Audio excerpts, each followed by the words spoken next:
Oggi viene conferita l'incarico di consulenza tecnica, sono 9 le persone sottoposte ad indagini, si tratta di informazioni di garanzia che sono state inviate ai 5 medici che hanno curato la piccola nelle varie fasi, dalla fase preparto al parto fino alle tecniche di rianimazione. Vi sono poi 2 persone che fanno parte del servizio 118 e 2 medici che sono stati contattati responsabili di quella sera della gestione di 2 unit.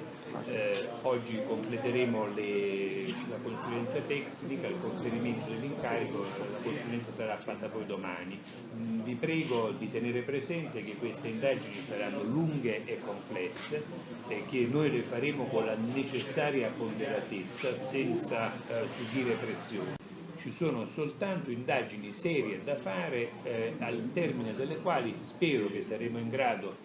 di dirvi quali sono le cause della morte della piccola Nicole, se vi sono responsabilità, e poi saremo anche in grado di dirvi se vi sono fatti di rilievo penale nell'organizzazione, nella risposta che l'organizzazione sanitaria ha dato a questa emergenza.